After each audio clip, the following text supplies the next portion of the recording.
Sorry about that, guys, man. I don't know what happened. I'm literally in the middle of streaming. It just it glitched out on me and just kind of kicked everything back. Hopefully we'll just kind of jump into this. I know there was a couple of questions. I think everybody pretty much got my top 15. So let's go. Let's open this thing up. Let's take some questions. Just to kind of let's recap though. Before we go into the questions, let's recap because I want to go with my top 15 so that everybody who watches this new stream will be able to at least see who my top 15 rankings were. So let's start from number 15. So I had the Cleveland Cavaliers coming in at 15. Number 14, I had the Charlotte Hornets. Number 13, I had Chicago Bulls. Coming in at 12 was the New York Knicks. At number 11 was the Detroit Pistons. At 10 was the Orlando Magic. At number 9 was the Indiana Pacers. 8 was the Atlanta Hawks. At number 7 was the Washington Wizards. 6 was the Toronto Raptors. At 5 was the Boston Celtics. 4, we're going with the Miami Heat. Number 3 was the Philadelphia 76ers. Number 2, Brooklyn Nets. And the number 1 team, or the number 1 seeded team, I think is going to be the Milwaukee Bucks. So that's my top 15. Like I say, I'll definitely be doing an updated version of that as we get into the season, probably halfway through the season. Because right now, they've only released the first half schedule for the season. So we don't even know how the whole 72-game season is going to play out based on the schedule right now. So as I'm looking at the rosters and looking at the schedules, that's how I have my rankings. Like I said, things could change. You know, injuries happen. As we saw, Gordon Hayward, the news came out today that he's going to miss some time. And that kind of already flip-flopped my number 13 and number 14 seed, where I had the Charlotte Hornets and the Chicago Bulls. I had to flip-flop those two. So injuries happen. I mean, we got to deal with them as they come. So with that being said, like I said, I think everybody who's in the chat now, first of all, I appreciate everybody for jumping back over, just having the patience. This is technology, man. Nothing ever goes, according to plan 100% of the time. So I appreciate everybody for sticking around. We got a question right there. Let's see. 1 second. Let's see. I've got a question. Oh, actually, let me just refresh this because I forgot I started a new live. So I want to make sure I get everybody's questions right up here. All right. 1 second. Bum, bum, bum, bum. Okay, so A-Man B says, I have a question. What are your thoughts on the new reports from today saying that Westbrook was appalled by the Rockets' culture because it revolves around whatever Harden wants to do like the Clippers did for Kawhi? Listen, man, the Rockets situation right now is tough because I saw a report where James Harden was being interviewed, and the reporter was kind of hounding him about his decision to be in Vegas, in Atlanta, just, in Atlanta, I think it was other places besides being in Houston with this team. And the response was, well, I was training. And the reporter was like, basically like, we've been seeing you at clubs and hanging out, whatever. And James Harden was like, listen, I'm training. This is where my trainers are. It's not his response. You know, as a professional, you could be anywhere, and he could have really been training wherever he was. You have those kind of resources, you could do that. The issue with that was just the nonchalantness, just the chip on the shoulders, like, I'm doing what I do, y'all do what y'all do mentality. Now, Russell Westbrook, I'm sure he's right about what he's saying, man. These reports are not good, or not a good look for James Harden. If you're going to be the leader of the team, you got to, first of all, lead by example. And how does training camp start and you're not there? I get the fact that he doesn't want to be there. We get that. But you're a professional. You're the best player on the team. You're the franchise player. You're paid ridiculous amounts of money. Just show up. As Marshawn Lynch says all the time, or said all the time, he would tell me to report media people, listen, I'm here because I don't want to get fined. Just show up. Just show up, James Harden. So to answer your question, man, I think that Harden's got a lot of work to do from a mental standpoint. And it's a lot of young guys like that, But I think that Russell Westbrook is a guy he's a guy similar. You mentioned about Kawhi Leonard. And not necessarily as much as Kawhi Leonard, but Paul George, where there was some rumblings in the Clippers locker room where people didn't like how Paul George was getting all the superstar treatment, and they felt like he wasn't on the level of a Kawhi Leonard. Regardless of whether it's Harden, Kawhi, Paul George, you've got to, when you got a lot of role players who out there and they're giving it their all and they're going hardcore all the time, a lot of guys that rubs them the wrong way. Russell Westbrook's the same way. That probably rubbed James Harden the wrong way. And Russ is, as we know, he's going to speak his mind, man. Let's go back. Let's see. Somebody else had another question. Says, Alexandre Lemire, I believe it says, not related to the video, but who do you think is the most overrated player of all time? Personally, I think John Stockton. Hey, man, listen, you picked it dead on the head. John Stockton is the person who I think is the most overrated player of all time. Is he one of the greatest point guards of all time? Absolutely. But But John Stockton, in my opinion, he benefited from the Jerry Sloan offense system. I can't remember the guy's name. There was the point guard that was before John Stockton took over. Look at his stats. Look at his stats as far as assists, as far as steals, right before John Stockton took over. Because that's what John Stockton's known for. Is one of the all-time leader in assists, all-time leader in steals. It was the system that I don't want to discredit John Stockton because the talent was there. But John Stockton, in my opinion, is he top 10? Yes. Some people have John Stockton as the top 5 point guard of all time. I don't see it. John Stockton, to me, was an average talent-wise. He was average. Skill-wise, he was an above-average skilled player, right? He worked hard on his craft. And he benefited from having one of the greatest power forwards of all time in Karl Malone. The defensive scheme that the Utah Jazz used allowed John Stockton, who had a high IQ and had quick hands, to get a lot of steals. He wasn't an elite defender by any way, but he's the all-time leader in steals. So to answer your question, because it was kind of off topic, but it definitely was John Stockton as well. I agree with you. Let's see. Can the Bucks win a chip in the next 5 years? Says Freddie Wild. Can they win a chip? They can. The Bucks can win a chip. Will they? If I had to put my money on it, I wouldn't bet on it. Giannis doesn't have the talent around him, in my opinion, to win a chip. I like the addition of Drew Holiday. I'm not even mad at Chris Middleton, but I think Middleton is more of a third option on a title team. You know, right? Giannis, honestly, until Giannis gets a jump shot or until he gets his butt down on that box and goes to work like a young Shaq did, I think Giannis is a 1B on a championship team. He's got to prove he's a 1A. See, a guy like Anthony Davis, who's more skilled, he's got a better handle, he's got a better jump shot than Giannis. Anthony Davis, I think, is closer to being a 1A on a championship team than Giannis is. Now, we just saw Anthony Davis basically be the 1B to LeBron, and I think Giannis could be a 1B to like a LeBron type of player, but I don't see Giannis being a 1A yet. I think Anthony Davis is closer to being a 1A. Giannis has some work to do. The Bucks roster has some work to do as well.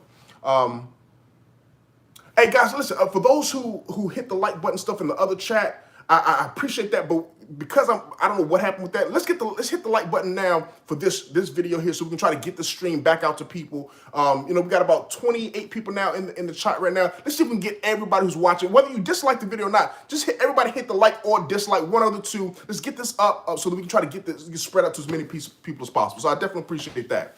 Let's see, questions. Lamar Edwards says, do you feel like Tim Duncan's career is not looked at as greatly as it is? I personally believe that Ray Allen didn't make that three. You could make an argument for him being the GOAT. I've never heard of Tim Duncan being considered the GOAT, but I will say this. Had Ray Allen not hit that shot, he would be, 5-0? He's 5-1 in the finals, so he would have been 6-0. Let's say that didn't happen. Let's say he didn't hit that three, and Spurs win, and he's 6-0 in the championship. I still don't think he would have been the GOAT, because when I look at GOATs, I look at a combination of things, and it's not just titles. Like Robert Ory's got 7 titles. Nobody even breaks his name up when we're talking about GOATs. So it's not just titles. It's a combination of titles, titles, stats, and awards. The stats, when you compare Jordan and Tim Duncan, it just makes Duncan look silly. The awards. Duncan won a lot of awards. They don't even come close to Michael Jordan's awards. So even though he would have been 6-0 in the finals, had that three not gone in, he wouldn't have equaled up to Jordan, because Tony Parker won one of those finals MVPs. Kawhi Leonard won one of those finals MVPs. Jordan was the best player on the court every finals he stepped in. So Duncan is the greatest power forward of all time. He's a top 10 player of all time. He's one of the greatest bigs to ever do it, one of the greatest players, period. But the guys I put in that GOAT conversation are the top 5 guys, and Duncan's right on the outside of that. Let's see. Who do you think is a better three-point shooter, Kyle Korver or J.J. Redick? Good question. I think a better three-point shooter between Kyle. Honestly, I think, good question. I would say Kyle Korver is a better three-point shooter.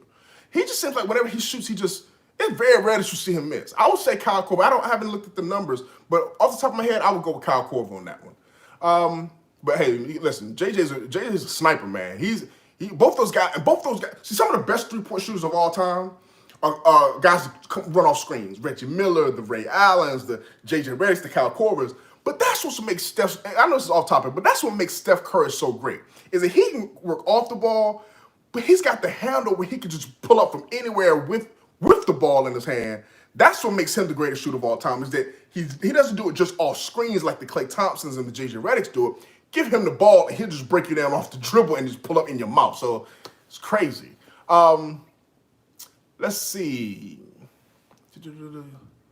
Nola Marshall says, once Malachi and Matt Thomas get their chemistry going, the Raptors' second unit will be dangerous. Listen, Toronto, and I may have said this before, I don't know if you missed it or not. I like Toronto's team, man. I do. Even though I think they're going to take a step back in the standings, I wouldn't be surprised if Toronto makes it to the second round. Now, I would be surprised if they make the conference finals, I have to admit. But I think they have a potential to possibly upset one of those top seeds. The talent is there. The coaching, they have arguably top 2 to 3 coach in the game. So I like their team, and I like their depth. I just do not like that front court. Aaron Baines, I like his ability to step out and hit the threes. I like he's a tough, rugged big man, but he's not Marc Gasol. A lot of Raptors fans seem to want to malign Marc Gasol, but let's not forget, Raptors fans, let's think about this. Let's go back pre-bubble. Let's get in our DeLorean and go back mentally pre-bubble. You remember all the Raptors fans that were talking about, oh, Marc Gasol he's lost all this weight, he's slimmed down, Marc Gasol. Don't forget that, Raptors fans. I remember we was having those conversations. Then Marc Gasol has a bad showing in the playoffs, in the bubble, and now all of a sudden Marc Gasol's washed. Now all of a sudden losing Marc Gasol doesn't matter. Don't do that, Raptors fans. So losing Serge Ibaka and losing Marc Gasol hurts the Toronto Raptors front court. Replacing them with Alex Len and Aaron Baines is not equal. Let's call it what it is. That's a drop-off. Now, could that drop-off be mitigated by the increase of Pascal Siakam getting better, Norman Powell getting better, OG getting better, Terrence Davis, Matt Thomas, all these guys getting better? Could that? Yes, it could. But we also have to then factor in that even if they stay the same, let's look at the other teams and how they have increased. The Brooklyn Nets with the pieces they've added, the Philadelphia 76ers with the pieces they've added, the Milwaukee Bucks getting better by getting a Drew Holiday. These teams are going to, the Miami Heat getting better, the Boston Celtics. So even though Toronto, if we're going to say they're going to be just as good as they were last year, the other teams got better. So that's why I had to drop them from 2 seed down to the 6 seed. Philly and Milwaukee is overrated because they cannot shoot. Well, I don't know about that now. Milwaukee was one of the better shooting teams last year. One of the most efficient teams, offensively, one of the most efficient teams in the game. Philly couldn't shoot last year. I agree with you. They couldn't shoot. But that's what they addressed in the offseason. They brought in Seth Curry, arguably the best shooter in the game. From a statistics standpoint, Danny Green, he had a down year, but he's still a legit 3-and-D player. So they brought in shooting, and they still have their size. They still have their defense, and they brought in a better coach than what they had. I wouldn't sleep on them, man. Nola Marsh says Marc Gasol's playmaking is unmatched. Baines won't touch that aspect of his game, but I'm excited to see the energy difference to Baines in comparison to Gasol. Energy difference, yes. Baines brings it. He brings it all the time. I don't think his IQ is as good. I don't think his defense is good or his playmaking is as good as Gasol, but he brings a lot of energy. But we'll see. GP Production says Raptors at 6. Why that's low, man? Listen, hey, man, listen. I know it sounds hard to believe. I know it does. But really think about this. Let's think about this for a second. You have to agree that the Raptors' front court got worse. Let's say their perimeter got better. They didn't really add guys, but let's just say the young guys are going to take a step forward. So let's say the perimeter got better, but the front court got worse. So let's call that even. When you look at Boston Celtics, did they stay the same? Did they stay even or get better? I think we have to agree that adding Tristan Thompson, which was the biggest weakness that they had, was rebounding at the big man spot. Adding Jeff Teague as a backup playmaker, I think you have to agree they got better, especially when you talk about their young guys, like the Toronto Raptors. Their young guys are going to take a step forward, like a Jason Tatum or Jaylen Brown. They're going to get better. The Miami Heat, they're going to get better. And we talked about Philly and Milwaukee, Boston. So if you don't agree with Toronto's going to be at number 6, why not? Tell me that. Amen B says, since Giannis is off the table, should Toronto make a move for Harden? They could probably make the best trade package unless Philly decides to trade. So, you know what? I'm going to be honest with you. I thought about that. I think the most realistic possibility is Philly because of the Ben Simmons trade. But I've also heard rumblings that Daryl Morey doesn't want to give up Ben Simmons, which is totally understandable. Toronto has the pieces to go all in. And we know Masai Ujiri will go all in. Even if that guy doesn't want to be there, he'll go all in. The problem with Harden is, number one, he's not Kawhi Leonard. Kawhi Leonard was an elite 3-and-D guy. He's a guy that comes in, doesn't have, well, reportedly, doesn't have a lot of ego, right? And he comes in and as you saw, he makes players better, and he can make you better on both ends. James Harden coming in, he disrupts so much of your system. Kawhi Leonard, you could plug him into a system or create a system around him, which was a lot easier to do with their personnel than somebody like a James Harden. James Harden, you got to remake this team almost, because what are you going to do with Kyle Lowry? Now, we saw Chris Paul and James Harden play together, so Kyle Lowry and him could do that. But what about Fred VanVleet? Are you going to get rid of Fred VanVleet?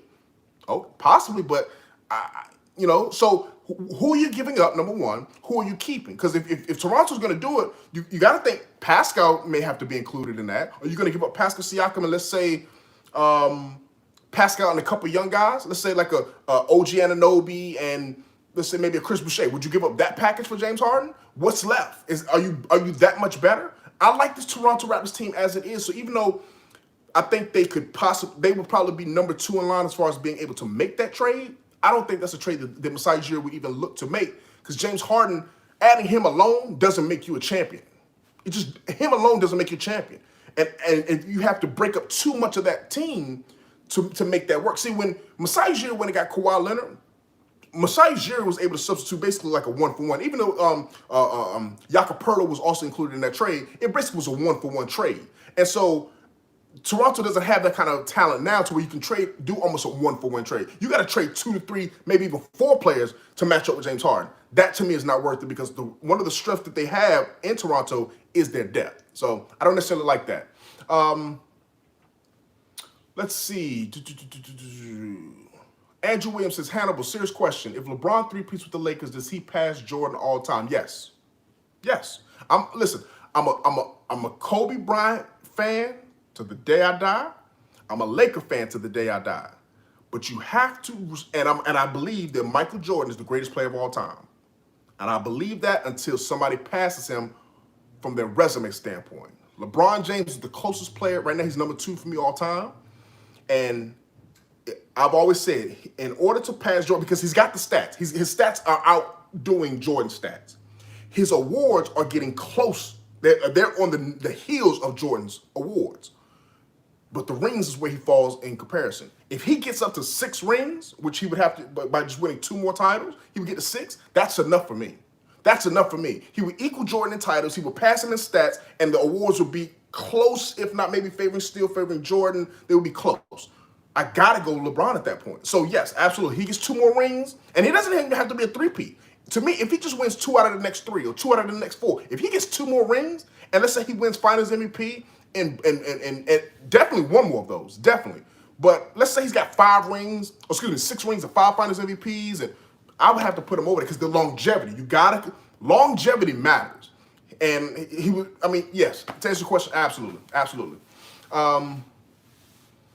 See, the Bronco fanatic, what's going on, man? Good to see you back. He says, what did you think about Giannis Antetokounmpo signing an extension yesterday? I would have loved him to go to Miami if I were him. So I did answer that, but if you missed that, I think it was smart on his decision. I'm going to tell you this. I think it's smart because he secured the maximum amount of money he could for his family and his legacy. This is what these are professional athletes. They play for money. Get the money. Number 1. Number 2, let's say he doesn't win a championship in Milwaukee. Let's say he goes the next 5 years and they don't even get out the first round, let's just say. At the end of that contract, he's 31 years old, still in his prime, still the Greek freak, still going to be a top 2 to 3 player, if not the best player at that time. And then he can go anywhere he wants to. And now he's got the bag secured. He got as much money as he could have possibly gotten, and now he can go anywhere he wants to at 31 years old, still with another 5 or 6 good years left to win the championship. So, I personally, I like it.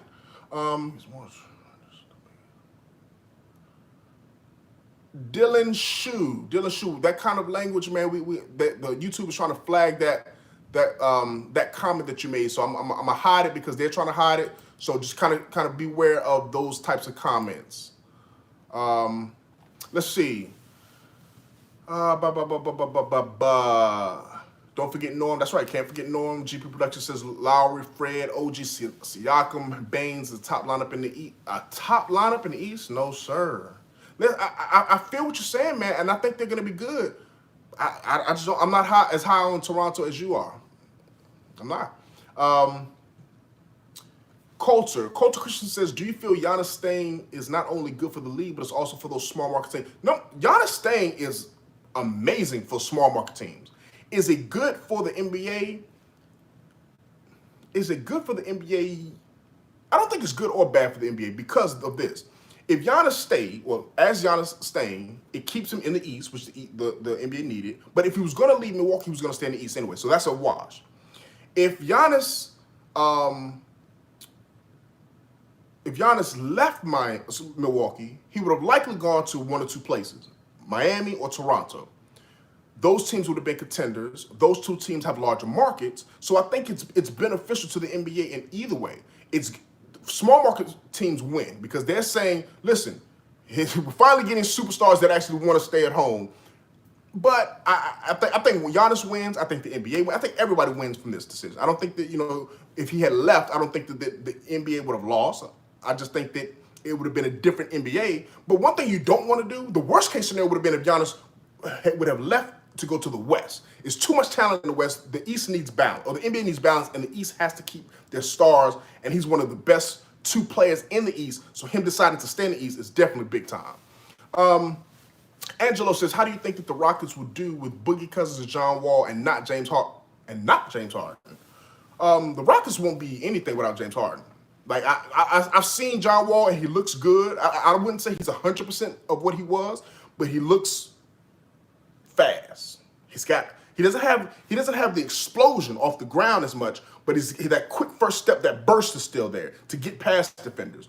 I still haven't really seen him blow past him and then explode up. So I'm waiting to see that, but he's got that foot speed and that quick burst to get past the defenders.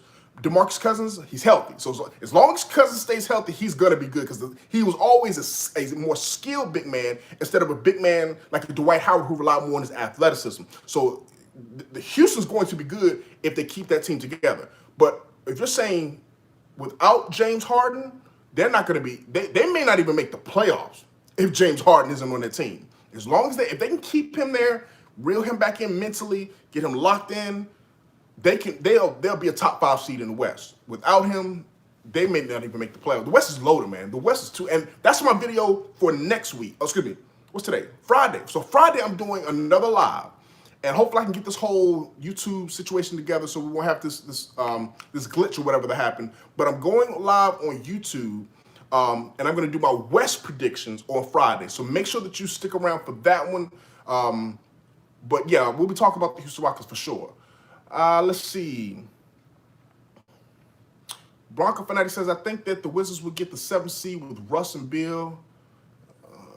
Listen, what did I predict the Wizards? I had them 7th seed as well. So I agree with you. I agree with you 100%. They should be the 7th seed.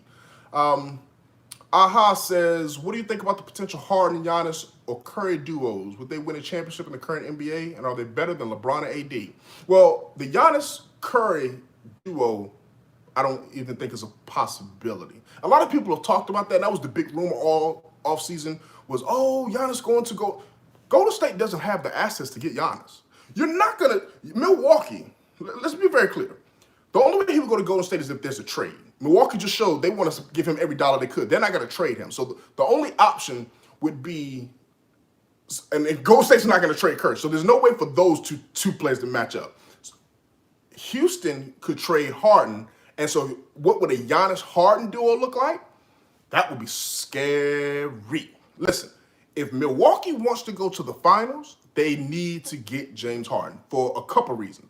There's 3 teams Harden is most likely to, or actually 4 teams. There's 4 teams Harden is most likely to land up on, and they're all on my top 4 seeds.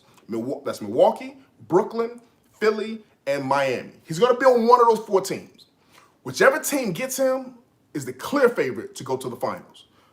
Now, to answer your second question, would a James Harden, Giannis Antetokounmpo, would that duo be better than LeBron and AD?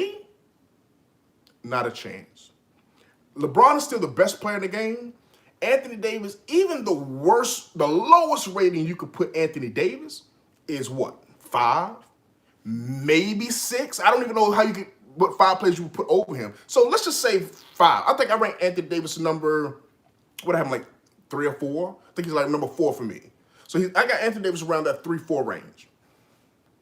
If your second best player is a top 4 player, and your best player is the best player in the game, it doesn't matter what duo gets together. I don't think they're better than that. The only duo I think that could compete with that would be a Kevin Durant and Kawhi Leonard. If Kevin Durant and Kawhi Leonard paired up, they would be on the level of a LeBron and Anthony Davis. Other than them two getting together, there's no other duo that's going to get together. And that's why I think the Lakers, and I said it before, and I'm not going to hide from it, the Lakers are going to win. As long as those two stay healthy, they will repeat as champions this year. So we're talking about all these East predictions. This is who's going to get the privilege to make the finals and lose to the Lakers.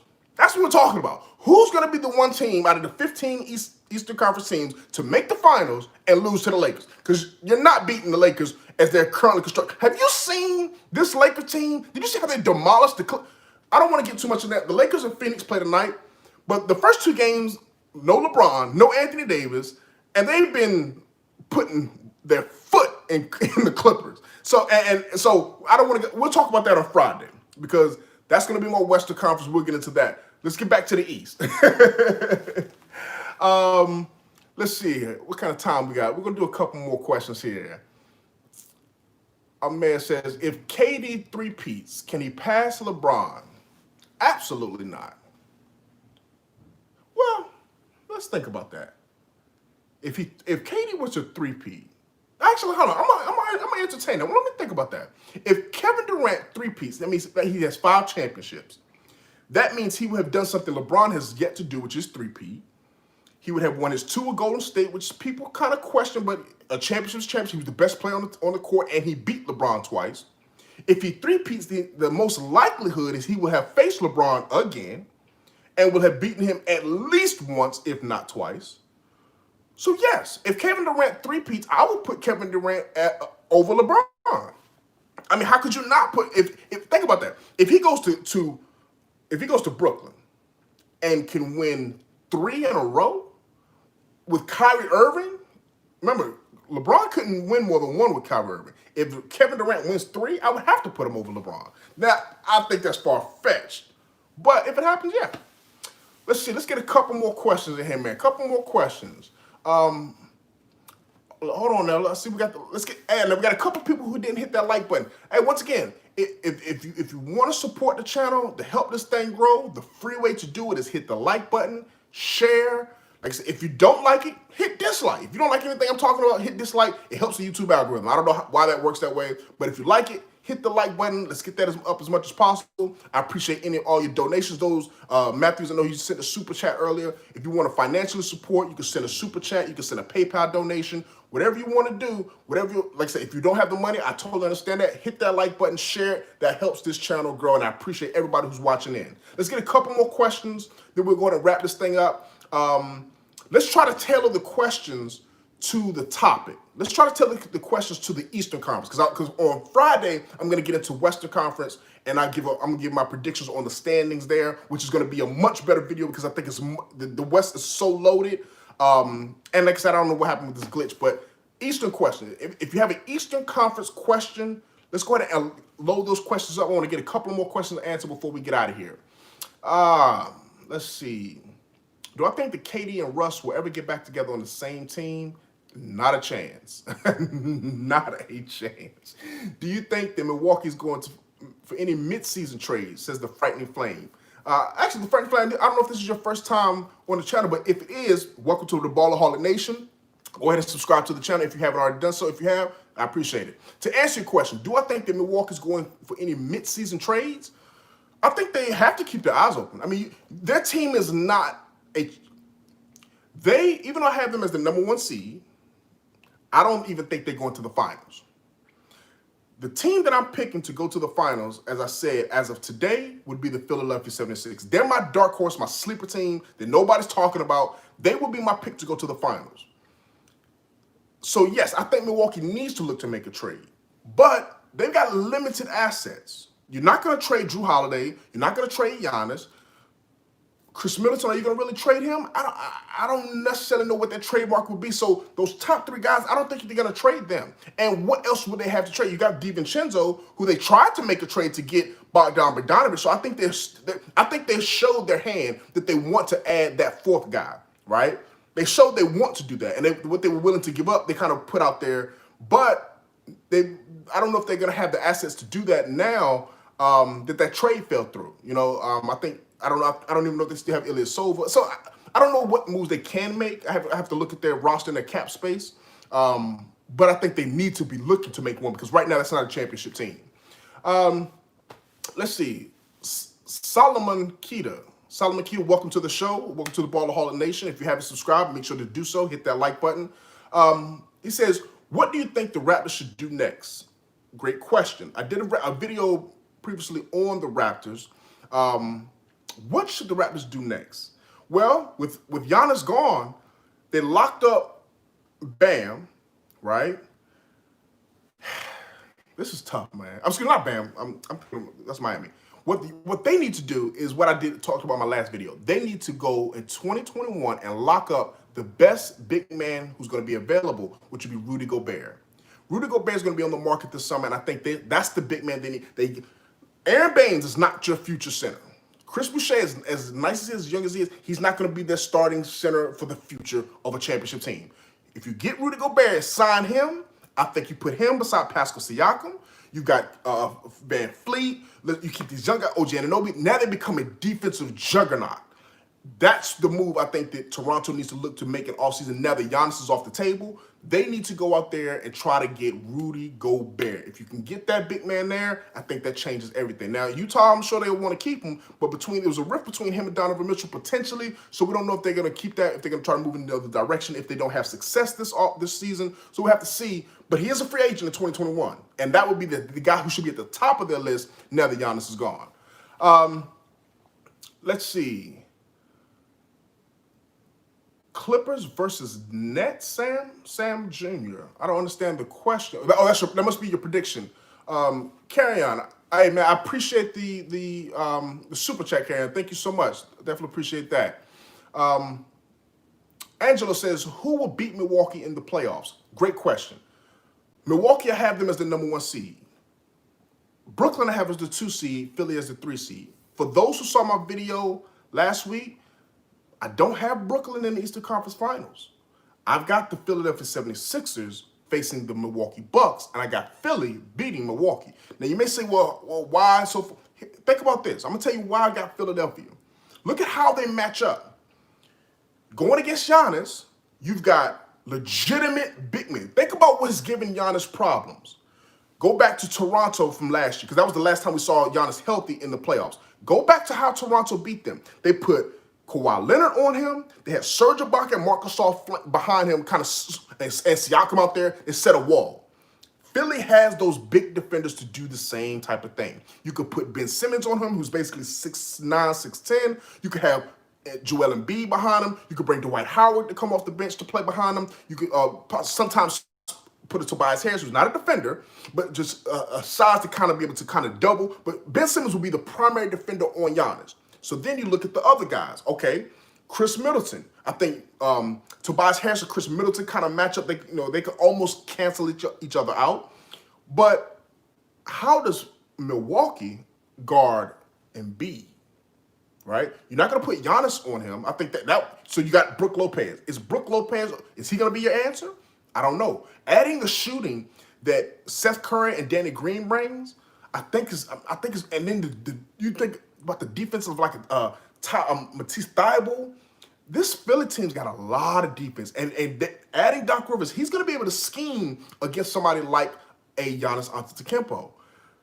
That Eastern Conference Finals, Milwaukee-Philly is my prediction right now. And if I had to pick, I think that's a 7-game series. I'm going with the Philadelphia 76ers. Let's see, couple more questions. Matthew says, is Tatum really 6'10"? If it's true, he's going to be scared. Hey, listen, bro. Listen, I believe he is. I believe Jason, you got to remember, Jason Tatum was one of the youngest players in his draft class. He's still like, what, 21, 20, maybe 22 at the most. He's young. So he could have possibly went to that final growth spurt. And if he is 6'10", which I believe he's probably, and it's, 6'10" with shoes, so probably without, he's probably about, 6'9". But listen, man, that's a problem because his game is already silky smooth. But you put him at 6'10", now he's getting closer to that Kevin Durant height, not with the length and the wingspan, but that height to be able to just shoot over guys. Man, he's becoming a bigger Carmelo Anthony, height-wise. He's becoming a taller, should I say, Carmelo Anthony. He's going to be a problem, man. And he's got the athleticism. He's already he's a defender. Like, Jason Tatum is going to be a problem, without question. All right, we're going to do 3 more questions. HD Productions, I saw he says, who's the all-time East starting 5? My all-time East starting 5. Great question. My all-time East starting 5. At point guard, I'm going to put Isaiah Thomas. Not little Isaiah Thomas, Detroit Isaiah Thomas. I'm going to go Michael Jordan at the 2. At the 3, I'm going with Larry Bird. At the 4, I would have to go, now this is old school. At the 4, I'm going to go with the Atlanta Hawks, Bob Pettit. I know that some of you guys may not even know who I'm talking about. Bob Pettit. He's tied with Kobe Bryant for the most All-Star MVPs in NBA history with 4 of them. Bob Pettit is who I will put at the power forward spot. And at the center spot, in the East, the best center of all time, I would have to put Wilt Chamberlain. This time with the Philly, they kind of proved that. So that would be my starting 5. Isaiah Thomas, Michael Jordan. If I'm going exactly by position. Isaiah Thomas, Michael Jordan, Larry Bird, Bob Pettit, Wilt Chamberlain. 2 more questions. Yes, Bob Pettit definitely was a beast. Let's see. I want to get somebody who I haven't. Okay. Dalia Durania. This is the first time I've seen your name. Welcome to the Ballaholic Nation. Welcome to Journey of a Ballaholic. Go ahead and subscribe. Hit that like button. Share this out. But let me get to your questions. How can you put AD over Giannis when AD struggled to make the playoffs when he was the first option? Love that question. I'm going to tell you why. Anthony Davis, first of all, was playing in the West. And as we should be able to agree, the West is much better than the East, especially back a couple of years ago when Anthony Davis was that number 1 option. And he did make the playoffs twice. And one of those years he made it, he was the 6th seed and wound up sweeping the number 3 seed, the Portland Trailblazers that year. And then in the second round, he wound up losing to the dynastic Golden State Warriors with Kevin Durant and Steph Curry and so forth. He never had talent. Even that year he made the playoffs and wound up winning that first round series, he had Rajon Rondo as his and Drew Holiday as his second and third best players. And Rondo was, as we know, Rondo isn't what he used to be. Drew Holiday's never made an All-Star team. So DeMarcus Cousins was supposed to be his number 2, but he got hurt that year. Anthony Davis has never had the talent that even Giannis has when you're talking about Chris Middleton, who's a perennial All-Star. He made All-Star about 2-3 times in a row so far. And he's had better coaching. Budenholzer is a better coach than the coaches Anthony Davis has had. But it's not just that. Number 1, look at the skill. Look at the skill set. Giannis, they're both elite defenders. Giannis is a better rebounder. Giannis is a better finisher around the rim.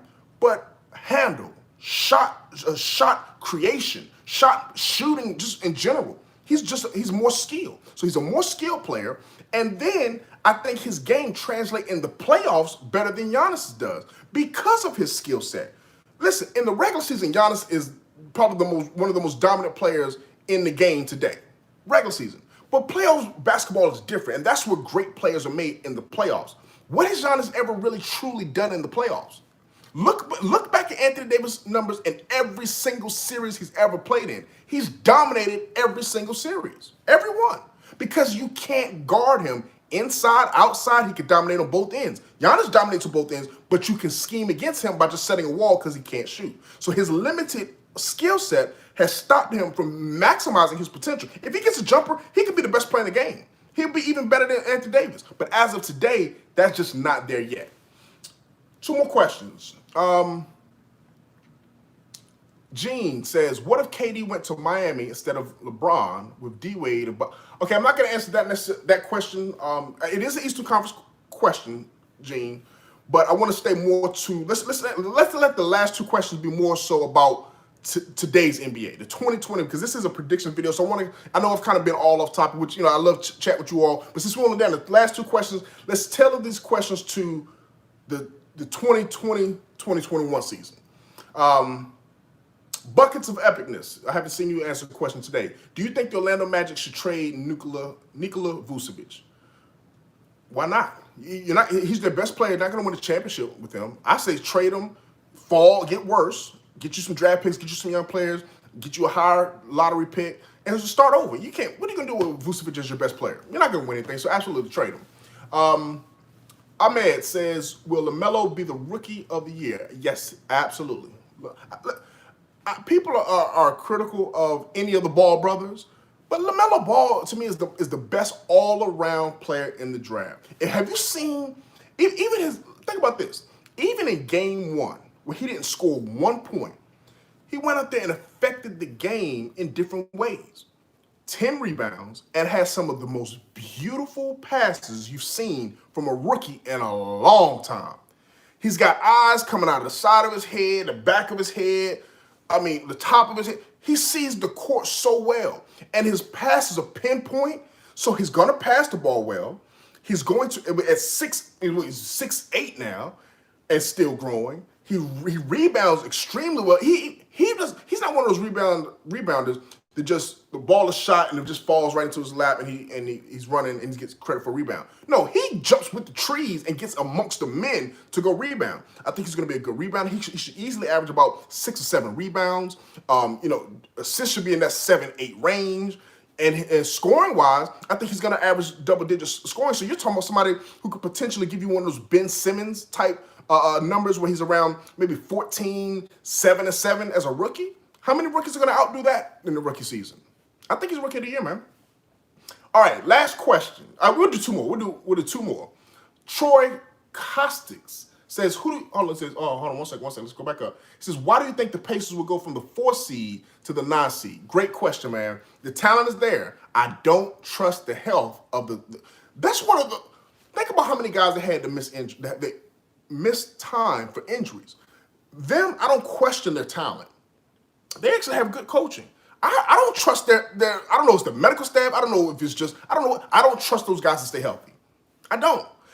Victor Oladipo, whether it's Sabonis, it's somebody, every time you turn around, it's somebody else. So a combination of their injury history with the East just getting better, I can't see. Think about the teams that are out there that got better. And think about this, ask this question to yourself. What moves did Indiana make to really get better from a personnel standpoint? Just getting healthy is going to make them good, but how long do you expect them to truly stay healthy? Every year somebody else is somebody different. And last year it was multiple guys. I just don't see it. All right, last question. Let's get a good question in here, man, before we wrap this thing up, man. First of all, I appreciate everybody who's taking time to watch this, to hit like, man, to share this, those who've donated. I can't say how much I appreciate it. Remember, this Friday, what's that? The 18th, December 18th, this Friday at 5 p.m. Now, normally we do shows at 6 p.m., but I think, I'm trying to tap into this YouTube algorithm. We're going to do a show at 5 p.m. on Friday. So it's a little earlier, but it's going to be live again. I'm going to, I think most people say they kind of like this live style, so we're going to kind of do this for a couple videos just to see, how this thing goes. I'm still trying to figure this YouTube algorithm out. So Friday, we're going to be doing the Western Conference predictions for 2021, so don't miss that. But we're going to get one more question. Noah Stilson says, what do you think Miami needs to make the finals again? Great question. What does Miami need? I think Miami needs a big man to co-anchor Bam. This is what I mean. Is Bam a 4 or is he a 5? He could play both, right? He can facilitate, he can defend, he can rebound, he can score. But he's an undersized 5, but he's also a 5 that really can't stretch out to the 3 consistently.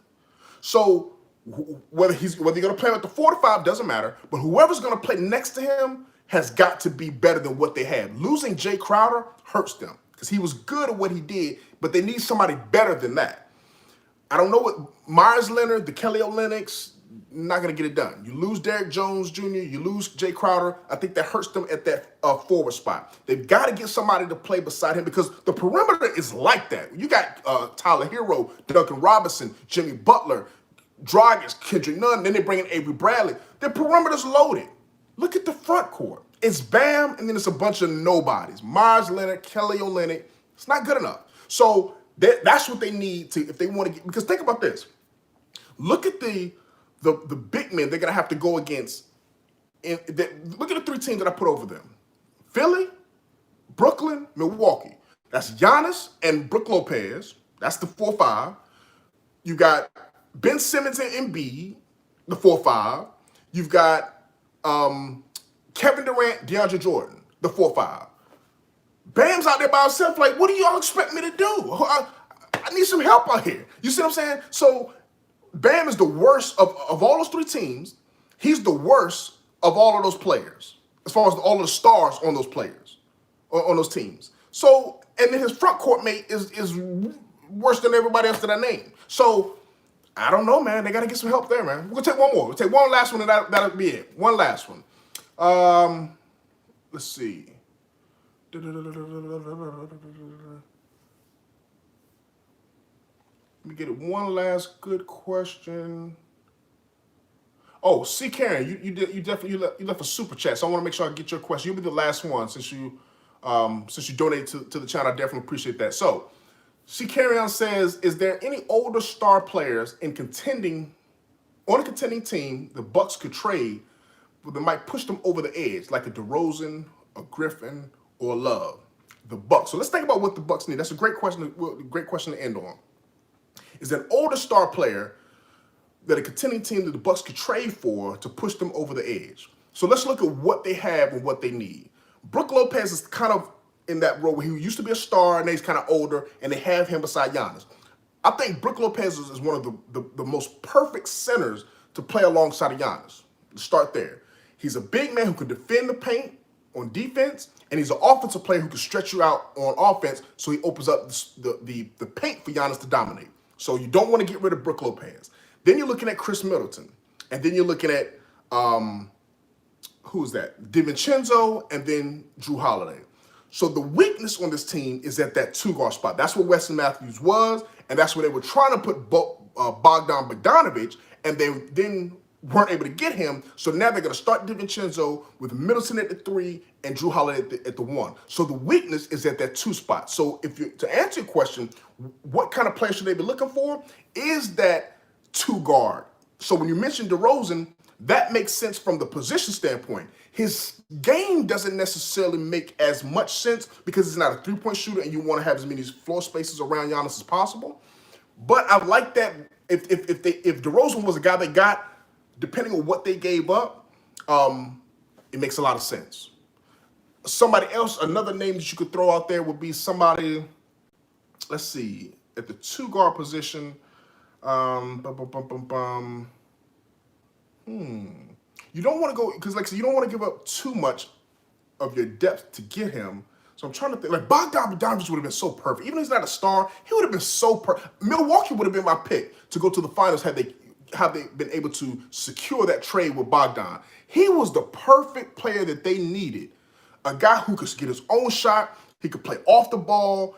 If they would have had Drew Holiday, Bogdan, Middleton, Giannis, and Lopez, that team's going to the finals. But they dropped the ball. Somebody from Milwaukee spoke too soon, and they weren't able to make that trade go through. So that was the type of guy that they need. I think that's what they still need. I think that's what they're going to try to get. I can't think of any other names other than, I think DeRozan was a good name. Bradley Beal is too big of a talent to get. Now they're trying to go for James Harden to be that shooting guard, to fill that, but you can tell where their focus is. They want somebody to plug that, somebody who can get his own shot and who can play off of Giannis when Giannis has the ball, and somebody who could potentially help create and make the game easier for Giannis. So that's what they're looking for. We got to see if they can get it done. But they got some work to do, man. Milwaukee definitely has some work to do before. It says Zach LaVine, Oladipo. Oladipo's a good name. A Zach LaVine is a good name. A DeRozan is a good. So those are the kind of players that you want to get. I like all of those names for them. You don't need somebody to come over and be the best player. They don't even necessarily even have to be the second best player. You just have to be a perfect fit beside Giannis and the other guys from Milwaukee. So listen, man, that's it for tonight. I appreciate everybody for tuning in. Listen, thank everybody for those that donated. Thank you for those who've hit the like button, who shared, who subscribed. Until next time, be safe out in the streets. General Hannibal X, and I'm out. Peace.